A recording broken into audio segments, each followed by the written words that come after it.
Welcome to the place where we highlight the talented, interesting, and entertaining from the area. Great sponsors on board. Yes, they still are, and we're so happy to have them, of course.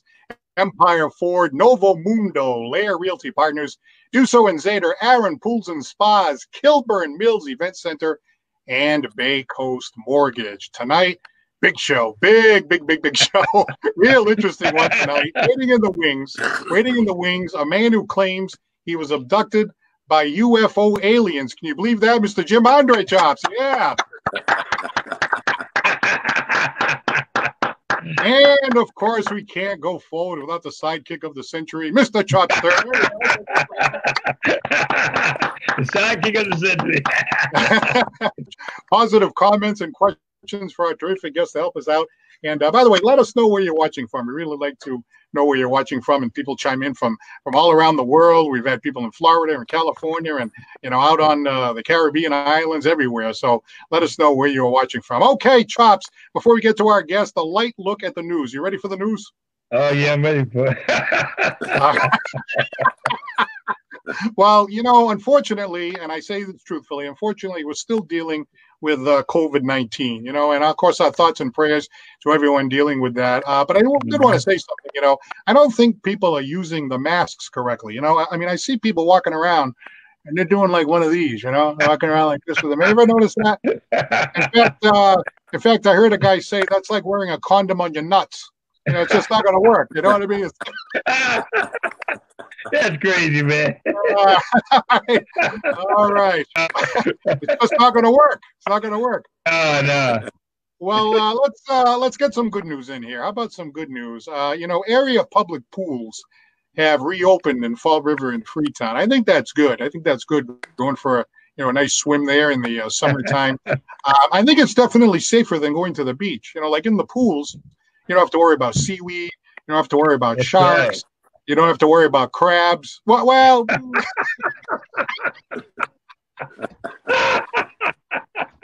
Oh, I'm sorry. Is Jim still there? That's okay. This guest is not Xing out, so I'm not worried about it.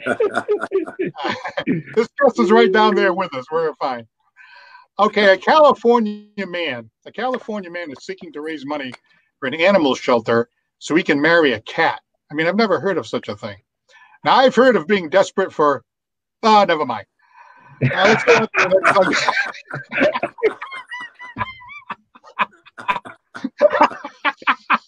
next Hey, remember, you know what the first dance is? Remember that song, Tom Jones? What's new, Pussycat? Whoa. Okay. The four-legged ones are too furry for me.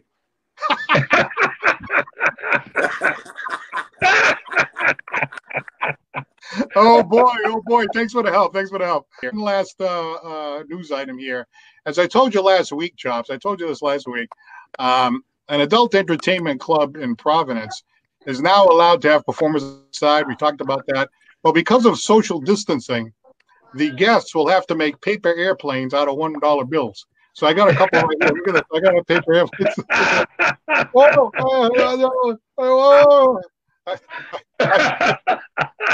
I've heard of reopening, but this is ridiculous. All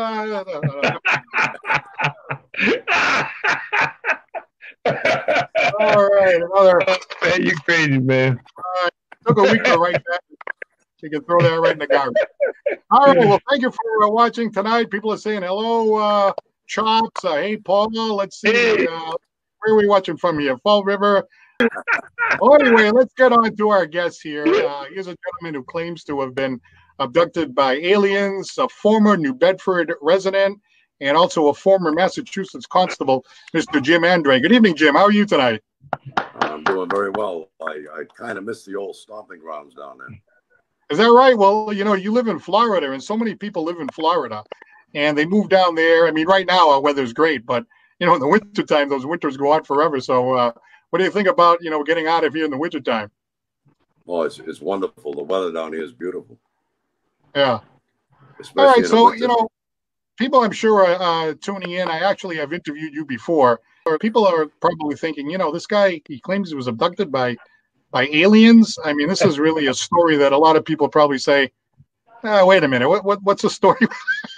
What's the story with this guy? Is this guy legit or what? But seriously, I've known you for a long time. It is hard to believe. We got somebody in Florida listening. That's who you are. What exactly? Can you give us a kind of like the quick version of what happened? I know you were at your computer, right? I was, yeah, and it was in the fall of 2013. I distinctly remember it was on a Wednesday night, and that night I was on the computer, and I remember looking down at the lower right-hand corner of the monitor. It said 9:15 p.m. Then all of a sudden, the next thing I know, I'm waking up, kind of like in a daze, wondering where I'm at. And I'm looking around the room. I look over at the alarm clock, and it said 2:57 a.m. Mm-hmm. So it's like I must have just went out all that time. And all of a sudden, as I'm regaining my composure, I feel a intense burning sensation on my right forearm. And I look down. I know this is bizarre. Nobody's going to believe me. I wouldn't believe it myself if I didn't experience it. There was a tattoo. Mm-hmm. And this is the tattoo right here. Wow. That is a tattoo that you claim you woke up with, and that was put on your arm by extraterrestrials. Is that right? That's right. I mean, that's the only explanation I can come up with. I wasn't drinking that night. I don't drink. I don't do drugs. I didn't go anywhere. I was waking up in the same chair that I sat in before. Right. And I mean, and it didn't heal like a conventional tattoo. A conventional tattoo will scab up like a scrape or an abrasion and heal within 7 to 10 days. This one here just bubbled up like a blister. And when it peeled like a sunburn, and it healed within 3 days. Well, you know, it's interesting. You had somebody that's familiar with tattoos, a tattoo expert, look at your tattoo to see if he could recognize the way it was put on there, and he had some difficulty with it, right? Well, yeah. Well, I did a WBSM radio segment, and there was a tattoo expert on there that was going by a picture, but he said it didn't look like a normal tattoo would look. So that tells me, you know, it must have been a different type of procedure, maybe with a laser or something, rather than the conventional needle, you know, electronic needle. All right, so people are asking questions, making comments. We want people to be polite, but you've heard this before. People are like, hey, what drugs is this guy taking? You know, Well, what's this guy smoking? That kind of thing. I'm used to that. Don't you have something that you were smoking? Like, what is that right there? That's a blunt, to put it bluntly. That's a blunt. No, that's a cigar. Hey, Chops, do you know what he's talking about? I don't know what he's talking about. Yeah, where's the blunt be? I'm Stevie Wonder, man. That's gonna be some good stuff there. You really believe that you were, you know, that time that was lagging in between, you believe that you were abducted by the aliens and they put this tattoo on your arm. But since then, you further claim now that you have had some telepathic contact with extraterrestrials. Tell me about that, because this is really stunning stuff here. Yeah, I have. Well, one thing, like I've mentioned before, is I have an ability to energetically heal. And I mean, there's people that I've worked with. I don't charge anything for that. It's nothing about making money or anything like that. And there's been plenty of people that I've helped in the past that can attest to that. Well, I hope so, because I'm still dealing with this bad back. So after the show, we'll meet up and help me out, right? No, I told you, whenever you're ready, Paul, you got some time, let me know. And so far, the chiropractors and these people down here don't know what the hell they're doing. You know what I mean? So I'm going to the out of space people. Well, not only that, you got to pay them guys. Somebody in the audience saw you with that, and they went, "Hey, light it up, man! Light it up! There you go! Light that baby! Blaze that sucker, baby! Blaze that sucker!"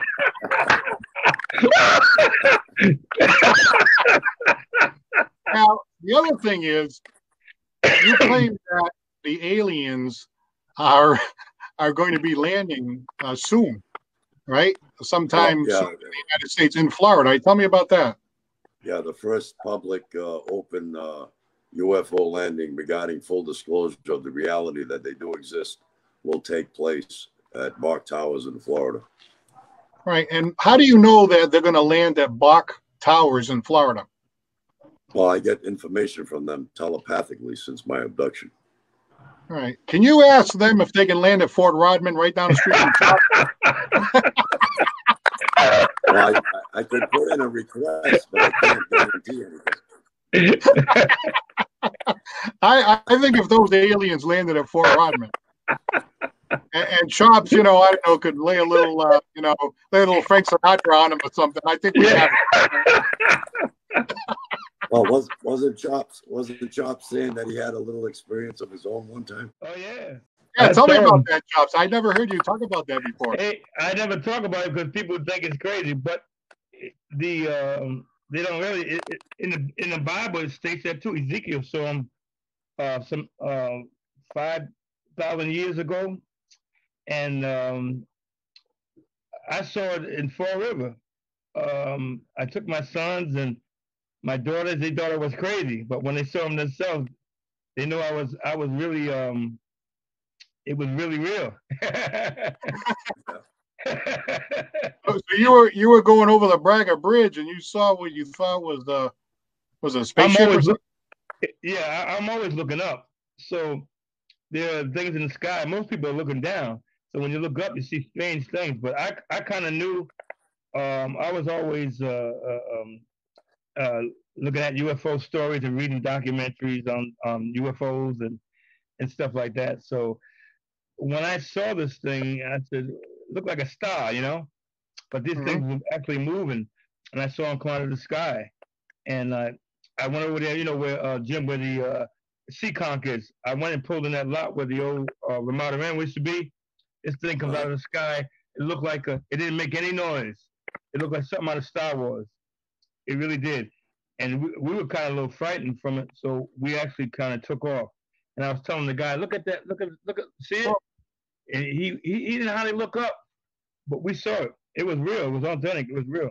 You haven't mentioned that before, and a lot of people have had experiences, and they don't talk about it because they always think, if I tell somebody that story, they're going to think I'm crazy or something. So I myself thought that, you know, I didn't come out to what was it, 2015 or 2016, and that happened in the fall of 2013. So Jim, what is it like when you're telling this story? And people are looking at you and they're going like, yeah, okay, all right, I got you. And then they leave the room and they go, oh, okay.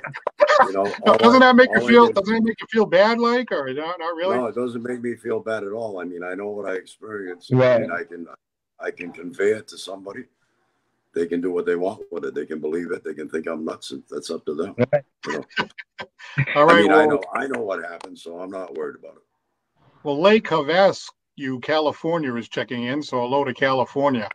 You know, we're talking about the aliens landing and stuff like that, and I got to tell you, now would be a good time to land because I think the human race needs some help here. So are they coming down to like help us, or are they coming down to be like, oh no, they're going to try to take over the planet or something? Well, my belief is they're going to intervene to save man from man himself. Well, that's, you know, there was an episode of even of the original Star Trek on that theme that eventually man's, you know, the power to destroy is going faster, you know, than man's ability to handle it, kind of thing, you know. And it is true. Like, it seems like, you know, between the weaponization that we have and, you know, the ability to, you know, do so much with just a laptop or whatever, it seems to me that eventually somebody's going to do something, right? And the way the world current events are at this particular time, that makes you wonder even more, right? Yeah, right. Now you have is it a web channel called the Alien something or other? I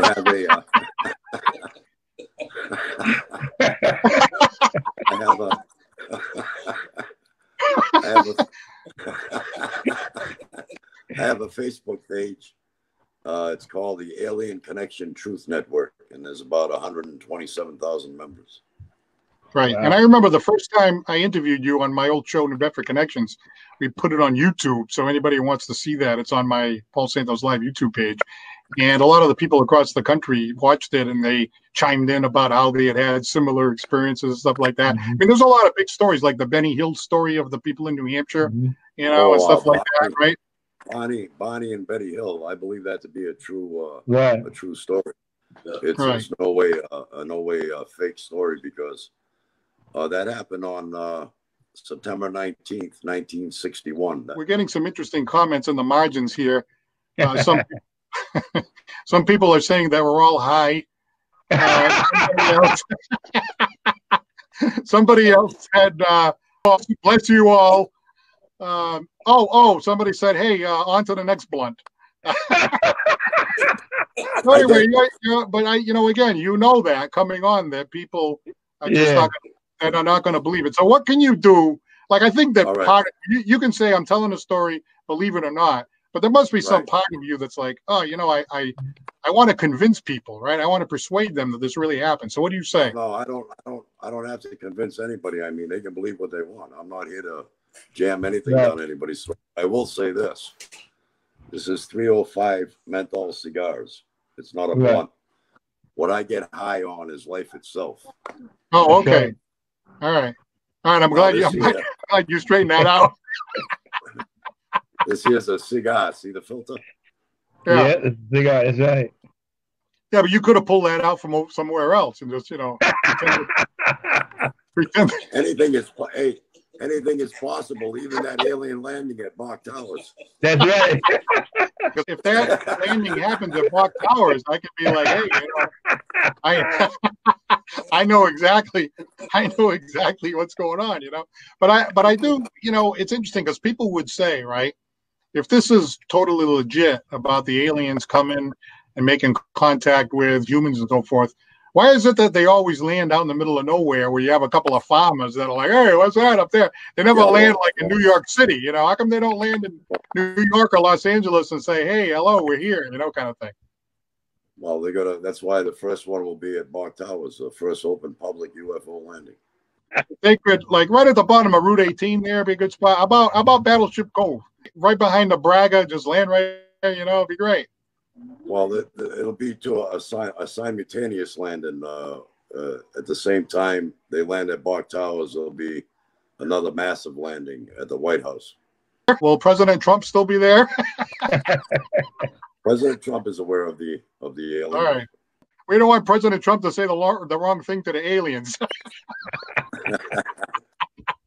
He's already working with the aliens. Oh, he is? He's working with the aliens? Well, that could be. There are definitely people out there that have had this experience.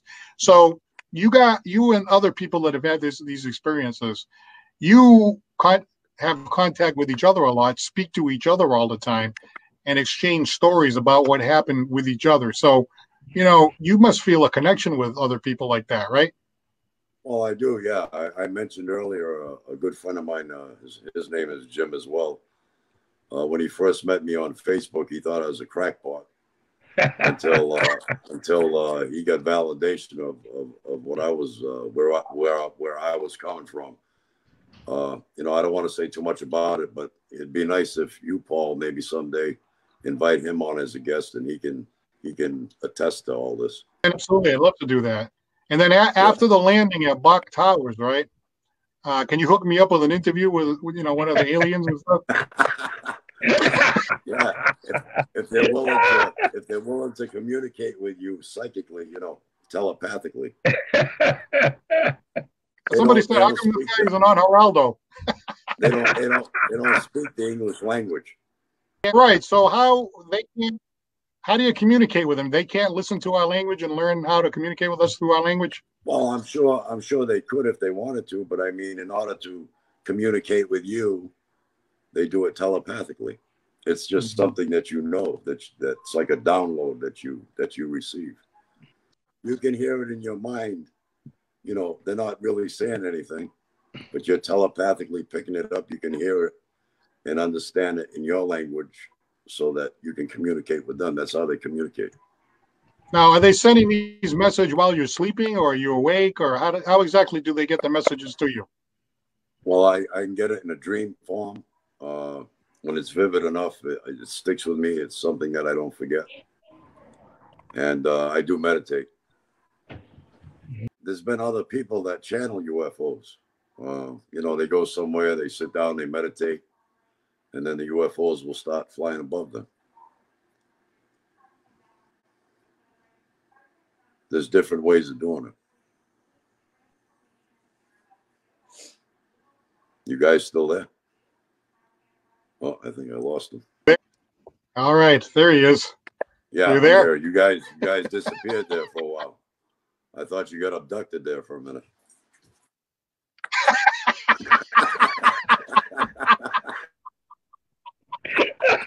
Oh, wait a minute.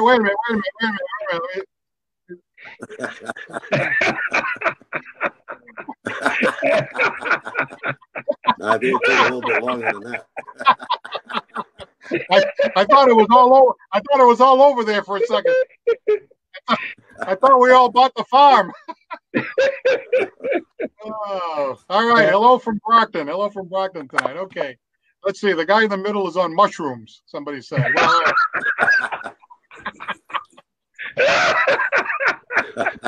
Well, I'm glad to see that you have a sense of humor, because we like to joke around on this show, as you know. But we did want to get an opportunity for you to tell your story. What do you think, as far as, you have this experience and other people have this experience? How unique is that for you? Because you're definitely in a small percentage of people that have this experience. Well, yeah, I mean, it's a tough position, really. I mean, with the remarks that you get and scorn sometimes, but right. I let that roll off. I let that roll off my back. I don't let that deter me in any way. Well, the thing is, if your prediction comes true, you're going to have like a real good "I told you so" moment, Amen to that. Yeah.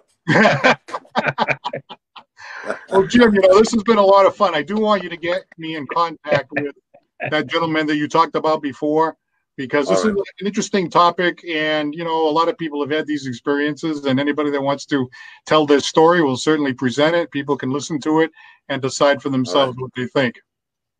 Yeah, and if you want to do some sessions, let me know whenever you're ready. Yeah. This back is a little cranky over here. I want to see. And then you yourself can do a testimonial. How's that? Yeah, no, that'd be great. If it works, I've had this for a long time. I'd love to get rid of it. All right. All right, Jim. Hey, thank you very much for joining us. Hey, nice to meet you, Jim. All right. Good night. All right, Jim Andre, who claims he was abducted by aliens. So what'd you think about that topic, Chops? That was interesting, huh? I've heard many stories. I've read books on that, and people had different sightings and different abductions and saw it, and it had landed. I mean, this is really what he's saying has a lot of truth to it. Yeah. Well, I'm asking people in the audience. I don't know if anybody out there can say that this happened to them. We got people in California, Brockton, let's see, Los Angeles, all over the place here. A lot of people are saying this is a bunch of BS. Like by the way, I'm going to let you go because I know your wife is going to be abducting you pretty soon. No, she went to the casino. Oh, she did? Yeah. Oh. I'm babysitting now. So what would you rather do? Would you rather get abducted by the aliens or by your wife? She got abducted by the casino. Doesn't she have to have money to gamble with and stuff? Yeah, I'm glad she didn't ask me for that. She didn't say, "Hey, Chuck, why don't you slip me some greenbacks over here?" No, I got no greenback. Well, maybe she'll hit the jackpot. Yeah, she might hit it. The only thing is, if she hits the jackpot, maybe she won't come back. That's the only problem.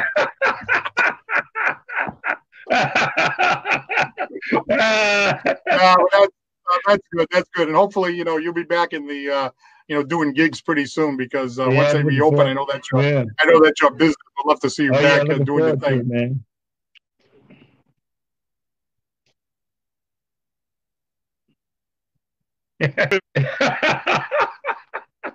You look like you're sleeping, man.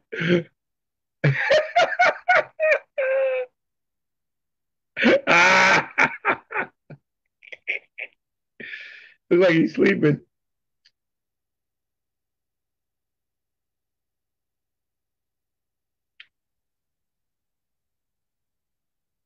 Hello. Hello. Hello, is it me you're looking for? I can see it in your eyes. You there, man? Paul.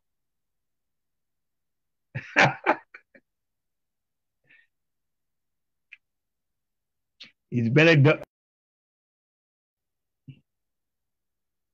Paul, you been abducted? Can you hear me now? Hey, you didn't see your face, man. You were like, I was frozen. I was frozen in shock. I said they got him. You know what I think? I think Jim Andre did that, and he was trying to get me out of here. They got you.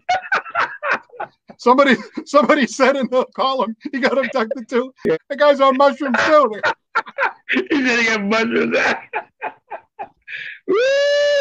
Oh man! Oh man! Oh, by the way, and Chops has a show every Sunday night. By the way, so check that out on Chops Turner channel. And by the way, you did a Tavar song too last night. Oh yeah, that's a great song, man. And you were shooting out a shout out to the Tavares brothers. Yeah, Tiny. Yeah. Tiny Tavares. Yeah, so that was good. That was good. All right, well, thank you for being with us tonight, Chops. This whole thing with the UFOs, this has got us all a little loopy over here, you know. Yeah. All right, well, thank you. We'll look forward to seeing you in the studio next week. Okay, that's going to be great, Paul. Thanks a lot for having me. All right, for Jim Andre, our guest tonight, and of course, Chops Turner, I'm Paul Santos. Thanks a lot. We'll see you next Monday night right here. Have a great night, everybody.